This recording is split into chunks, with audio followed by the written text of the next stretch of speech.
Hi folks, this is Rafa Sabag, and today I'll talk about continuous planning. And I'll do that by using an analogy I created years ago, which I call the horizon analogy. Imagine we are the streets of a fairly flat city, and we want to describe all we can see in front of us: cars, signs, traffic lights, houses, buildings, people, and everything else, from the closest to us to the furthest in the horizon. When we describe what is nearest, as we can see it clearly, we can describe that with a lot of details and with very high precision. This is compared to planning what is to be implemented next. That should be very detailed. Looking a little farther away, we can still detail it well, although less than before. And as we look farther and farther away, the level of detail in our description and its precision gradually decrease. If we try to describe what is more distant with the same level of detail than what is the closest to us, we will be wrong, because we simply can't see it. That corresponds to trying to describe what will be created further in the future with a great level of detail, which will lead to error. For planning what to be implemented further and further in the future, we need to gradually decrease the precision.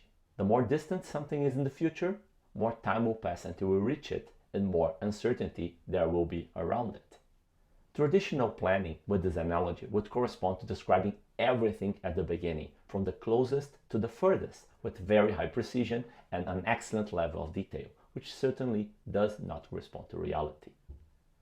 Isn't that what we do when we create a traditional plan in a Gantt chart, maybe a Microsoft project with every task everyone will be doing from here to months ahead?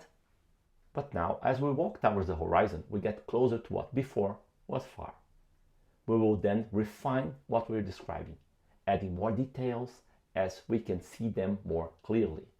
Besides that, we'll reflect in our description the changes we notice that occurred during the journey this far.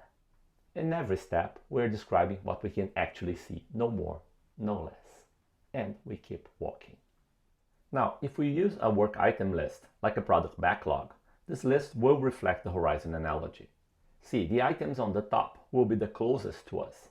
They need to be very detailed, very fine-grained, very specific.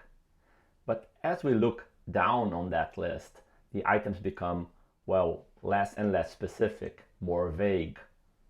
Of course, we don't need a long list, but in the case that we have one, the items at the bottom will just represent ideas, vague ideas, very far in the horizon. And of course, as we develop some of the items, we leave them behind, and the next ones, well, we are closer to them, so we can refine them. We can describe them better because we see them better, and we keep doing that throughout the entire product development work. So this is my horizon analogy for continuous planning, folks. Thank you. See you in the next video.